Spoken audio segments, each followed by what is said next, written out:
शुरुआत इस वक्त की बड़ी खबर से करेंगे। उत्तराखंड से ये सबसे बड़ी खबर सामने आ रही है। जोशीमठ आपदा पर लगातार सरकार एक्शन में है। आज गृह मंत्रालय की टीम का दौरा होगा, नुकसान का जायजा लिया जाएगा। जोशीमठ को 3 जोन में बांट दिया गया है। असुरक्षित घर, होटल आज से गिराए जाएंगे। मौके पर आईटीबीपी की टीम भी मौजूद है और कुछ ही देर में होटल्स को गिराने का काम शुरू किया जाएगा। CBRI रुड़की की निगरानी में ये काम जारी है। असुरक्षित इमारतों को खाली कराया गया है।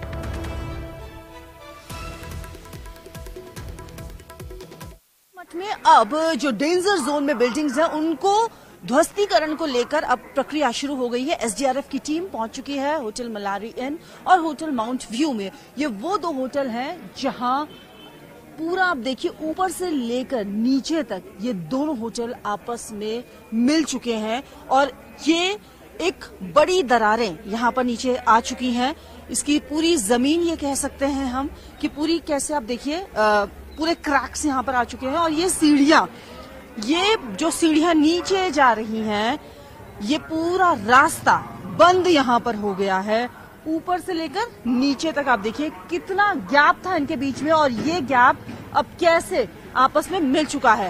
इन होटल को मैकेनिकल तरीके से डिमोलिश करने की प्रक्रिया शुरू की जा रही है और SDRF की टीम यहाँ पर पहुंच चुकी है, अधिकारी यहाँ पर पहुंच चुके हैं और इनकी इसको डिमोलिश करने की पूरी प्रक्रिया आज से शुरू हो रही है, जिसको लेकर यहाँ पर रेड क्रॉस बना चुके हैं। कैसे रोड भी ब्लॉक्स ना हो, कैसे नुकसान भी ना हो, इसकी प्रक्रिया पूरी चल रही है। एक बड़ा फैसला ये यहाँ पर लिया जा रहा है। फर्स्ट ये इलेक्ट्रिसिटी जो वायर्स हैं यहाँ पर चल रहे हैं उनको यहाँ पर आप देखिए कि काटा जा रहा है ताकि कोई बड़ा नुकसान यहाँ पर ना हो। प्रशासन की टीम पूरी तरह से लगी हुई है यहाँ पर।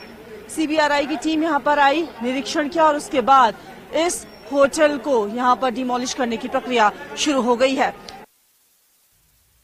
उत्तराखंड में भू धसाव की समस्या कम होने का नाम नहीं ले रही। जोशीमठ में 600 से भी ज्यादा घरों में दरार आया है, जिसके बाद लोगों को दूसरी जगहों पर सुरक्षित जगह पर पहुंचाया जा रहा है। वहीं अब इस तरह की समस्या चमोली जिले में भी देखने को मिल रही है। चमोली के कर्णप्रयाग नगर पालिका के बहुगुणा नगर में भी कुछ मकानों में दरार देखने को मिली है, जिसके बाद लोगों को सुरक्षित जगहों पर पहुंचाने का काम जारी है।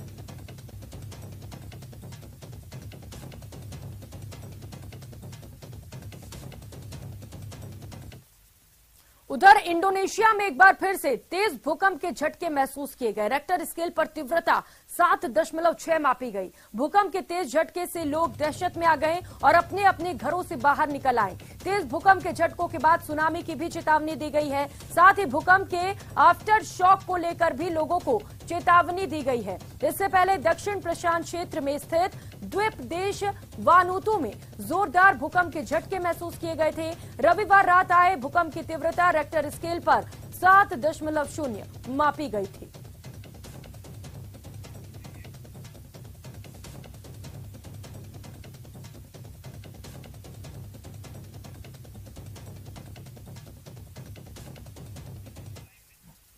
और चलिए रुक कर लेते हैं बड़ी खबर का। अब सरगनाओं के घर घेरने की भी तैयारी शुरू कर दी गई है। घर को गिराने की तैयारी की जा रही है। कोचिंग सेंटर के बाद JDA आज इस पर बड़ा एक्शन ले सकता है। पेपर लीक मामले के मास्टरमाइंड की संपत्तियों पर यह एक्शन हो सकता है। 1.5 करोड़ कीमत के 3 मंजिला लग्जरी विला रजनी विहार पर कार्रवाई की जा सकती है। रजनी विहार में 0 सेटबैक पर यह 3 मंजिला घर का निर्माण किया गया था।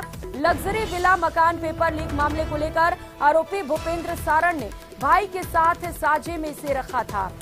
आशापूर्ण, एम्पायर, नेमी सागर, चित्रकूट में फ्लैट्स बने हो सकते हैं और इस पर भी कार्रवाई की जा सकती है। सुरेश ढाका के सुविधाओं से लैस फ्लैट पर भी कार्रवाई की जा सकती है। मास्टरमाइंड सुरेश ढाका ने यह फ्लैट पिता मांगी लाल के नाम पर खरीदा था।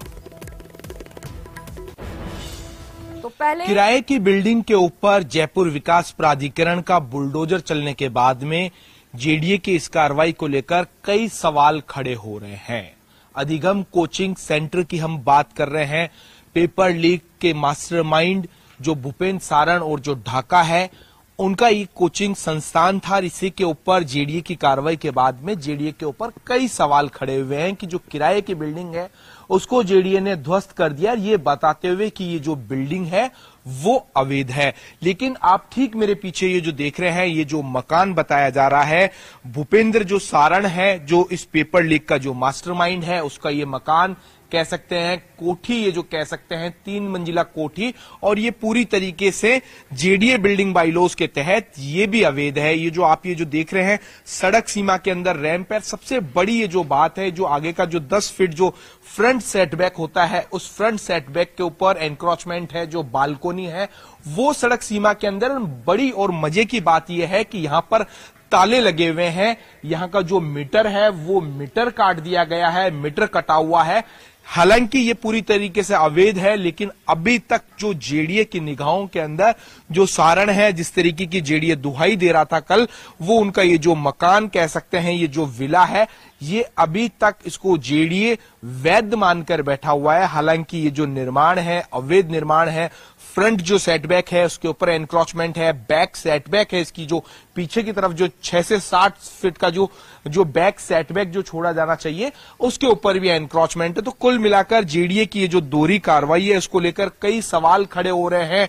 जेडीए को जो लोगों के जो ट्रॉल का भी सामना करना पड़ रहा है। अब देखना ये होगा कि जेडीए क्या इस जो अवैध ये जो विला है इसके ऊपर कार्रवाई करता है या नहीं करता है। न्यूज 18 राजस्थान के लिए अविनाश के साथ रोशन शर्मा की रिपोर्ट। और रोशन शर्मा सहयोगी जयपुर से इस वक्त सीधे हमारे साथ जुड़ चुके, उन्हीं के पास चलेंगे और ज्यादा जानकारी लेंगे। रोशन, जब से अधिगम कोचिंग पर कार्रवाई की गई थी जेडीए की ओर से, लगातार जेडीए कई सवालों के घेरे में था, लेकिन अगर अब घरों पर कार्रवाई की जाती है तो एक बड़ी पहल और बड़ी कार्रवाई होगी जेडीए की ओर से। क्या हलचल देख रहे हैं आप वहां पर? क्या लग रहा है कार्रवाई की जाएगी, घरों को तोड़ा जाएगा?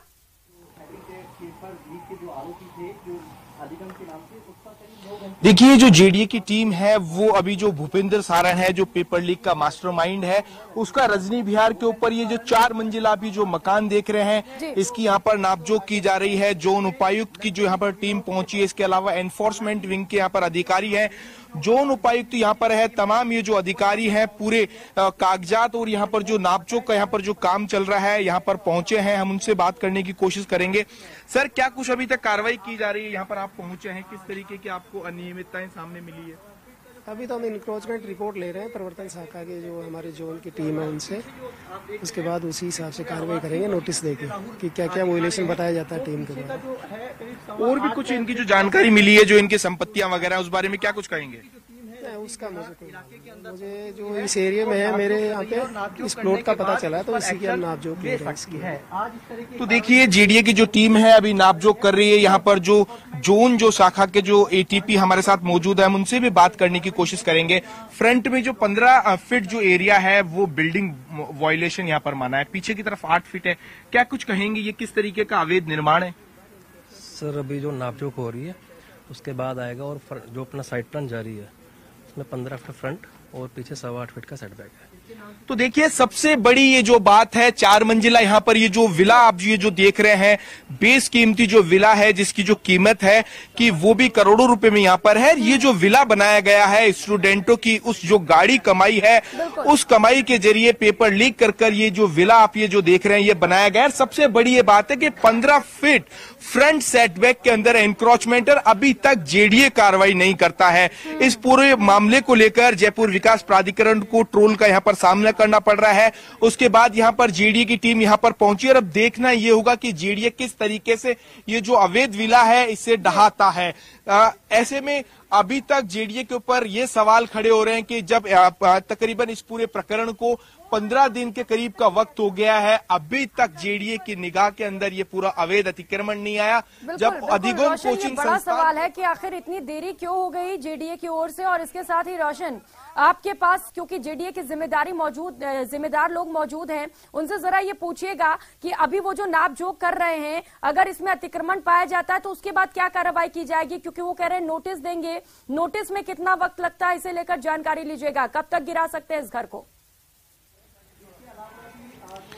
देखिए, जेडीए ने इसे अतिक्रमण माना है। सबसे बड़ी ये बात है, जो फ्रंट का जो हिस्सा है 15 जो फीट का जो हिस्सा है वो पूरी तरीके से एनक्रोचमेंट है। फ्रंट जो सेटबैक होता है उसके ऊपर किसी भी तरीके का एनक्रोचमेंट नहीं हो सकता। फ्रंट में एनक्रोचमेंट है, मेरे सहयोगी भी दिखा रहे थे कि इसके अलावा जो सड़क सीमा के ऊपर फेंसिंग यहां पर कर जो रैंप यहां पर बनाकर एनक्रोचमेंट यहां पर किया है, ये पूरी तरीके से जो बिल्डिंग बाइलॉज के जो अगेंस्ट आता है, जो जेडीए बिल्डिंग बाइलॉज है उसके खिलाफ ये कुल मिलाकर कह सकते हैं कि जो ये अवैध अतिक्रमण है, जो पेपर जो लीग के जो मास्टरमाइंड है उनके ठिकानों के ऊपर किस तरीके से जो अवैध एनक्रोचमेंट कर जो मकान बनाया गया है वो पूरी तरीके से जो ये जो इसका हिस्सा है 15 फीट आगे की ओर, पीछे की तरफ जो 8 फीट का हिस्सा है पूरी तरीके से अवैध है। मैं मेरे सहयोगी से कहूंगा अविनाश से कि वो पीछे का हिस्सा भी बताएं कि जीरो सेटबैक के ऊपर जेडीए नियमों को ताक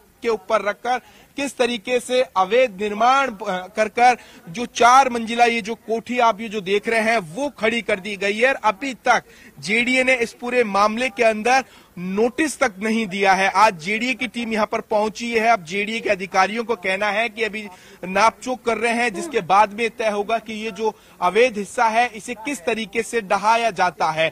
तो कुल मिलाकर अभी जो जेडीए की टीम है यहां पर ये जो बिल्डिंग मालिक है इसे नोटिस देने की यहां पर जो प्रक्रिया की जा रही है। जेडीए बिल्डिंग बाइलॉज धारा जो 72 और जो 32 है उसके तहत यहां पर नोटिस यहां पर दिए जाएंगे। सड़क सीमा में अवैध अतिक्रमण के साथ साथ में जो बिल्डिंग बाइलॉज को दरकिनार कर यहां पर जो अवैध निर्माण किया गया था उसे भी ध्वस्त करने की यहां पर तैयारी है।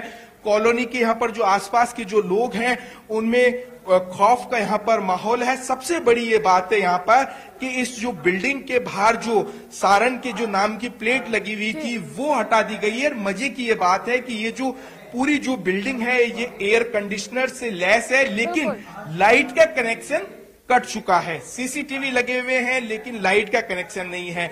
मेरे सहयोगी फ्रंट की ओर से भी इस पूरे जो मकान है रजनी विहार स्थित जो पीआरएन नॉर्थ के अंदर ये जो आता है ये दिखाने की कोशिश यहां पर कर रहे हैं। आप ये देख रहे हैं मकान के जो बाहर ताला लगा हुआ है, अभी कोई भी यहां पर मौजूद नहीं है। जब से जो पेपर लीक में जिस तरीके से सारण का नाम सामने आया उसके बाद से जो इनका जो मकान है उसके ऊपर ताले लग चुके हैं। अड़ोसी पड़ोसी कोई भी जानकारी देने से बच रहे हैं। आसपास के जो इलाके के लोग हैं वो खौफ ज्यादा है यहाँ पर है। हालांकि अभी जेडीए की टीम देखना ये होगा कि इस अवैध जो निर्माण को कब तक ढहाती है, ये देखने वाली बात होगी।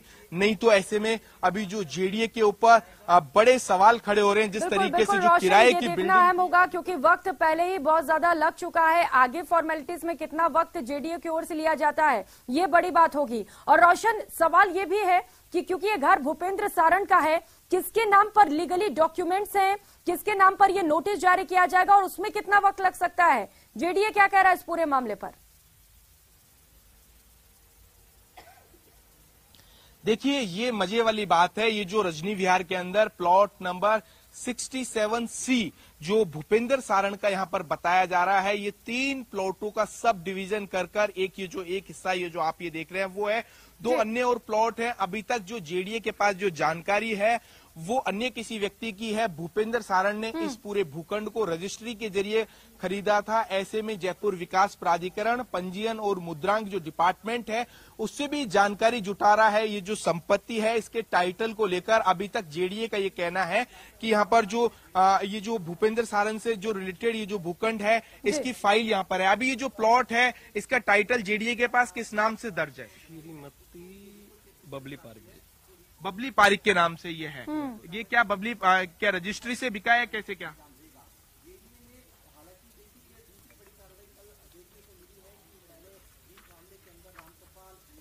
अभी तक जेडीए ने क्या बबली पारिक से संपर्क किया इस बारे में? इसकी जानकारी नहीं है। जो सोसाइटी रोशन, उनसे पूछिए किसके नाम पर ये नोटिस जारी कर रहे हैं। वो बार बार यही कह रहे हैं नोटिस जारी किया जाएगा उनकी ओर से, किसके नाम पर करेंगे? देखिए अभी तक जो जेडीए है वो इसने ये तय कर लिया है कि क्या कुछ अवैध निर्माण है। ये जो नोटिस जारी किया जाएगा इस जो ये भूखंड है जो भूपेंद्र सारण का बताया जा रहा है इसकी जो लीगल और जो जिस नाम से ये जो रजिस्टर्ड है, क्योंकि बबली पारिक से भी संपर्क किया जा रहा है कि बबली पारिक ने किस व्यक्ति को इस जो संपत्ति का विक्रय किया था और किस जरिए किया था, जरी रजिस्ट्री किया था या फिर जो पावर ऑफ अटॉर्नी यहाँ पर की गई है। तो ये तमाम जो टेक्निकल ये बिंदु हैं, इन्हें जांच पड़ताल के बाद में जेडीए संभवतः कुछ ही देर में यहाँ पर जो नोटिस देने की जो प्रक्रिया है वो यहाँ पर की जा रही है। बताया जा रहा है कि एनफोर्समेंट से रिलेटेड और जो जोन स्तर के जो आला अधिकारी यहाँ पर पहुंच रहे हैं, ये पूरी जांच पड़ताल के बाद में जेडीए किसी भी तरीके की इस पूरे मामले के अंदर लापरवाही नहीं करना चाहता है। तमाम उन चीजों को खंगालने के बाद में जेडीए भी कुछ ही देर बाद में यहाँ पर नोटिस चस्पा करेगा। इसी के साथ साथ में जानकारी ऐसी भी मिल रही है कि जो कालवाड़ रोड स्थित सूर्यनगर बी के अंदर भी यहाँ पर जो भूपेंद्र सारण और ढाका की यहाँ पर जो संपत्तियां हैं, इसके अलावा जो रिको के अंदर बगरू स्थित जो रिको इलाका है वहाँ पर एक बड़ी देखना बेहद अहम होगा कि कितनी जल्द से जल्द यहाँ पर कार्रवाई की जाती है। बहुत शुक्रिया रोशन, आपका नजर बनाए रखिएगा, आपसे अपडेट्स लेंगे। और अलवर से इस वक्त की बड़ी खबर सामने आ रही है। नगर परिषद सभापति घनश्याम गुर्जर का व्हाट्सएप हैक हो गया है। साइबर ठगों ने सभापति की फोटो लगाकर लोगों से पैसे की डिमांड की। लोगों से डिजिटल मनी ट्रांसफर के जरिए रकम मांगी गई। जानकारी मिलने पर सभापति ने लोगों से पैसे नहीं देने की अपील की। सभापति ने थाने में इसे लेकर रिपोर्ट भी दर्ज करा दी है। अलवर में लगातार साइबर ठगी की इस तरीके की घटनाएं बढ़ती चली जा रही हैं। तो एक और मामला सामने आ रहा है ठगी का, जहां पर अब सभापति का व्हाट्सएप हैक कर लिया गया है। नगर परिषद सभापति का व्हाट्सएप पर डीपी लगाकर रुपयों की डिमांड की जा रही है और जैसे ही सभापति को इसकी जानकारी मिली, उन्होंने तुरंत लोगों से अनुरोध किया है कि वो इस तरीके से ठगी का शिकार न बने और लोगों से ये अपील की गई है कि वो पैसे ना दे। लेकिन लगातार इस तरीके से जो साइबर की घटनाएं हैं क्राइम की, वो बढ़ती जा रही हैं और ऐसे में बड़े सवाल खड़े हो रहे हैं कि इन पर रोक आखिर क्यों नहीं लग पा रही। तो एक और मामला सामने आया है चौंकाने वाला। नगर परिषद सभापति का व्हाट्सएप हैक किया गया है। सहयोगी राजेंद्र हमारे साथ जुड़ चुके हैं। राजेंद्र, ये तो बहुत चौंकाने वाली बात हो गई, नगर परिषद सभापति का ही व्हाट्सएप हैक कर लिया गया। अभी क्या कुछ कार्रवाई की जा रही है पुलिस की ओर से? जी, अभी तक पुलिस की ओर से कोई कार्रवाई शुरू नहीं हुई है। अभी केवल जो सभापति हैं उसकी ओर से और उनके समर्थकों की ओर से सोशल मीडिया पर लोगों से अपील की जा रही है कि जो लोग उनके नाम पर उनके फोटो लगा करके दूसरे नंबर की जो उनकी डीपी का इस्तेमाल किया जा रहा है और उनसे पैसे रुपये नहीं दिए जाए, इस तरीके की अपील सभी सोशल मीडिया प्लेटफॉर्म पर की जा रही है और जो सभापति हैं उसके द्वारा भी लोगों से अपील की जा रही है। तो ये पूरा जो है वो सभापति की ओर से किया जा रहा है। पुलिस को इस पूरे मामले की रिपोर्ट दी गई है। पुलिस का कहना है कि अभी इसको ट्रेस करने की कोशिश की जा रही है कि ये जो नंबर है ये कहाँ पर चल रहा है और जो लोग इसको ऑपरेट कर रहे हैं इन नंबरों को, उनके खिलाफ कार्रवाई करने की पुलिस अभी बात कर रही है। लेकिन राजेंद्र, ये मामला बेहद गंभीर हो जाता है क्योंकि ये पहली वारदात तो ऐसी है नहीं, पहली घटना है नहीं, इससे पहले भी कई बार लोगों के व्हाट्सएप हैक किए जा चुके हैं और ठगी भी की जा चुकी है। इसे लेकर पुलिस को गंभीर होना पड़ेगा और साइबर एक्सपर्ट की भी हेल्प की जरूरत है। जी, ये खबर में ये पहला मामला नहीं है। इससे पहले सीएमएचओ श्रीराम मीणा और इसके अलावा कई प्रशासनिक अधिकारियों के व्हाट्सएप हैक करके इस तरीके से पैसे मांगे जा चुके हैं, लेकिन अभी तक उन पूरे मामलों में कोई गिरफ्तारी नहीं हुई है। दूसरा बड़ा सवाल ये कि राजस्थान में सबसे ज्यादा साइबर ठगे जो हैं, जो मेवात इलाके में हैं, यहाँ पर साइबर थाना बना दिया है, लेकिन वो साइबर थाना अभी तक मूर्त रूप नहीं ले पाया है, ना ही उसमें स्टाफ लगा है, ना ही साइबर थाने में एक भी रिपोर्ट अभी तक दर्ज नहीं हुई है। तो बड़ा सवाल ये है कि मुख्यमंत्री अशोक गहलोत के द्वारा बजट घोषणा में यहाँ साइबर थाना स्थापित कर दिया, तो आखिरकार पुलिस के आला अधिकारी यहाँ स्टाफ और एक्सपर्ट क्यों नहीं भेज रहे, क्यों नहीं लगाया जा रहा? तो ये बड़ा सवाल पुलिस की बिल्कुल राजेंद्र, कई बड़े सवाल हैं और कम से कम अब पुलिस को इस पूरे मामले को गंभीरता से लेने की जरूरत है। बहुत शुक्रिया आपका इन तमाम जानकारियों के लिए।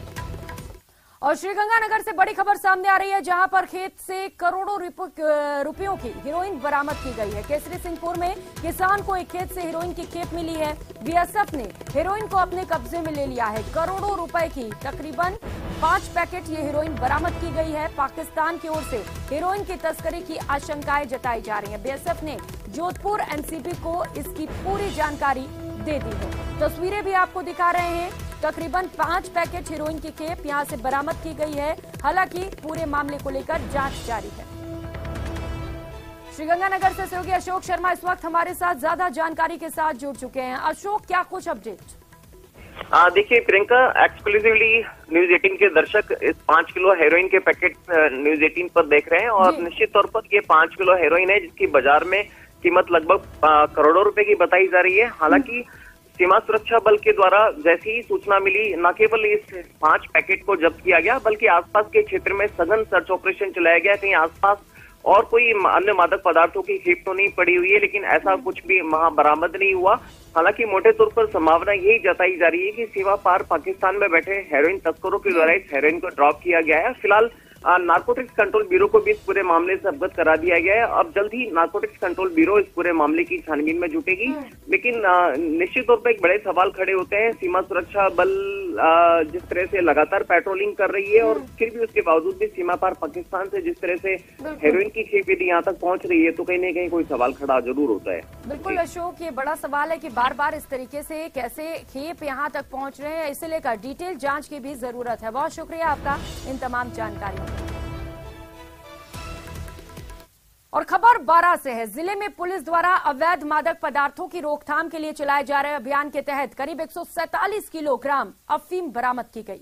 हालांकि आरोपी तस्कर फरार हो गए। जानकारी के मुताबिक पुलिस ने कार्रवाई के दौरान आरोपी तस्करों का करीब 4 से 5 किलोमीटर तक पीछा किया, लेकिन जंगल और अंधेरे का फायदा उठाते हुए तस्कर बिना नंबर की कार से फरार हो गए। फिलहाल पुलिस आरोपियों की तलाश में जुटी हुई है।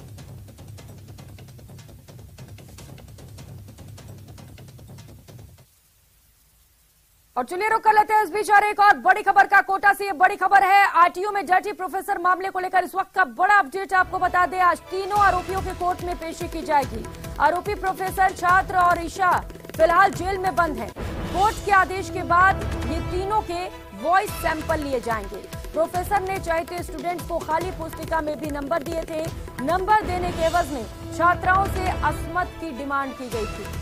इस मामले को लेकर लगातार एक एक कर चौंकाने वाले खुलासे होते चले जा रहे हैं। और इस बीच ये बड़ी खबर आपको बता दें, आज तीनों की कोर्ट में पेशी की जाएगी। तो डर्टी प्रोफेसर मामले को लेकर इस वक्त का बड़ा अपडेट आपको बता रहे हैं। आज तीनों आरोपियों की कोर्ट में पेशी होगी। डर्टी प्रोफेसर, एक छात्र और एक छात्रा इसमें शामिल है, जहां पर खाली पुस्तिकाओं में स्टूडेंट्स को नंबर दिए जाते थे। चाहे तो जो स्टूडेंट्स थे उनसे कॉपियां भी चेक कराई जाती थी और इसके साथ ही पेपर भी सेट कराए जाते थे। लगातार पुलिस इस पूरे मामले को लेकर छानबीन कर रही है। और जयपुर से बड़ी खबर सामने आ रही है। ड्राइवर का अपहरण कर कार लूट की वारदात को अंजाम दिया गया। हथियार के दम पर लूट की वारदात की गई। करीब 1 घंटे घुमाकर गोनेर रोड पर ड्राइवर को फेंक कर ये फरार हो गए। कार मालिक को शॉपिंग करवाने के लिए ड्राइवर लेकर आया हुआ था। जवाहर सर्किल पुलिस फिलहाल पूरे मामले पर जांच कर रही है।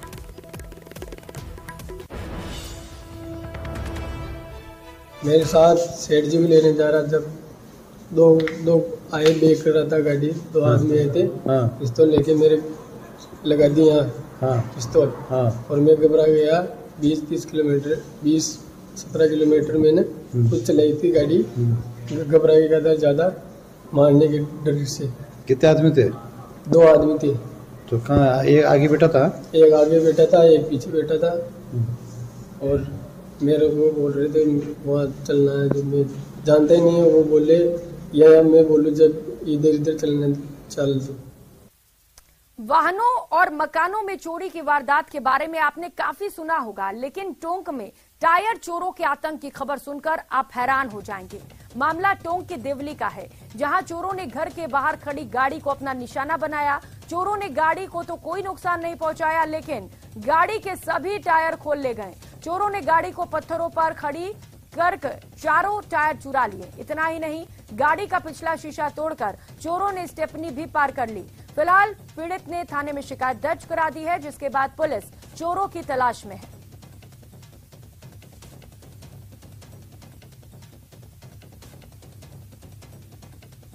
उधर बैंक में रुपए जमा करवाने गए एक बुजुर्ग से लूट के मामले में पुलिस ने आरोपी को गिरफ्तार कर लिया। पुलिस ने आरोपी को एमपी के ग्वालियर से गिरफ्तार किया। आरोपी दीपक हरियाणा के पानीपत का रहने वाला है। लूट की वारदात 24 नवंबर 2022 की बताई जा रही है। पीड़ित ने इस मामले में गुमानपुरा थाने में रिपोर्ट दर्ज कराई थी। जानकारी के मुताबिक आरोपी ने बुजुर्ग के पैर छूकर रुपए जमा करवाने में मदद करवाने की बात की और चंद मिनटों में ही बुजुर्ग से 2.5 लाख रुपए लूटकर फरार हो गया था।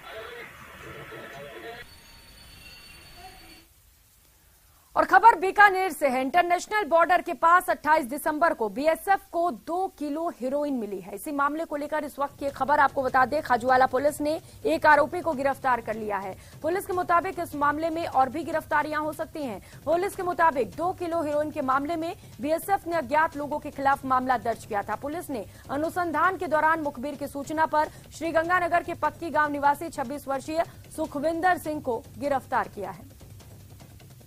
दिसंबर को संग्रामपुर पोस्ट के पास बीएसएफ को 2 किलो हेरोइन मिली थी। अज्ञात आरोपियों के खिलाफ मुकदमा दर्ज कराया गया था। इस संबंध में मुकदमा दर्ज करने के पश्चात अनुसंधान शुरू किया गया। अनुसंधान के दौरान नगर जिले में हिंदुमल कोट थाने में जो गांव पड़ता है वहां पर रहने वाला है, उस पर हमने निगरानी भी रखी, साक्ष्य जुटाए और उसके पश्चात हमने जो स्थानीय डीएसटी टीम है गंगानगर उसके सहयोग से हमने उस आरोपी को आज गिरफ्तार किया है। और अब बात भीलवाड़ा की, जहां कोतवाली पुलिस ने दिन दहाड़े लाखों की लूट की वारदात को अंजाम देने वाले का खुलासा चंद घंटों में ही कर दिया। पुलिस ने मामले में कार्रवाई करते हुए फरार आरोपियों को नाकाबंदी कर रायला थाने के पास से दबोच लिया। पुलिस ने 5 आरोपियों को गिरफ्तार कर लिया है, जिनके पास से लूट की नकदी भी बरामद कर ली गई। आरोपियों ने एक बिल्डिंग से लूट की वारदात को अंजाम दिया था। वहीं पुलिस को सूचना मिली कि जिस बिल्डिंग से लूट हुई है वहां हवाला का कारोबार होता है। पुलिस मामले में और भी एंगल्स पर जांच कर रही है। को एक लूट अटेम्प्ट की गई, जिसके अंदर एक व्यापारी के शॉप पे 4-5 संदिग्ध लोग आते हैं और लूट अटेम्प्ट करते हैं। बैग के अंदर कुछ राशि लेके मौके से रवाना हो जाते हैं। पुलिस ने तत्परता दिखाते हुए नाकाबंदी करी। रायला थाना क्षेत्र के अंदर नाकाबंदी में आरोपीगण पकड़े जाते हैं। उनसे जो बरामदगी भी कैश की करी गई है और अब इसमें आगे कठोर कार्रवाई की जाएगी। नियमानुसार जो मुकदमा पंजीबद्ध करके इनको अरेस्ट किया जाएगा। उधर कोटा के तलवंडी इलाके में एक 17 साल के युवक की गोली मारकर हत्या मामले में पुलिस ने 2 आरोपियों को अरेस्ट किया है। आरोपियों की पहचान साहिल और फैज अली के रूप में हुई है। बता दें कि 8 अगस्त 2022 से ही दोनों आरोपी फरार चल रहे थे, जबकि फिलहाल जवाहर नगर थाना पुलिस पूरे मामले पर जांच कर रही है।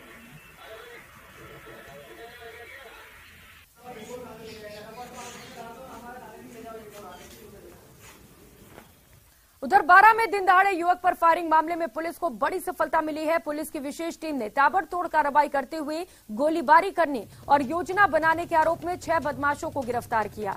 आरोपियों ने 6 जनवरी को दिन दहाड़े कोटा रोड पर गौशाला के पास फायरिंग की थी, जिसमें रोहित नागर को गोली लगी थी। आरोपियों ने 1.5 साल पहले आजाद हत्याकांड का बदला लेने के लिए गोली चलाई थी। फिलहाल घटना में शामिल एक आरोपी की भी तलाश की जा रही है।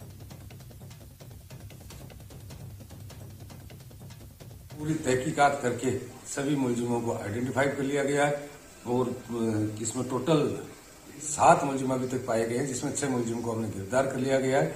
ये घटना पूर्व रंजिश को लेकर हुई थी, जिसमें एक आजाद का मर्डर हत्या प्रकरण था। उसमें ये लोग मुलजिम थे, पर इनमें आपस में ऐसा लग रहा था कि ये बाहर निकलेंगे तो उनका एक जो कुटुंबजन थे और प्लस जो फायरिंग करने वाले थे आपस में दोस्ती थे, तो इन्होंने जो फायरिंग किया है। और फिलहाल यहाँ वक्त चला छोटे से ब्रेक का, लेकिन कहीं मत जाइएगा, तुरंत लौटेंगे।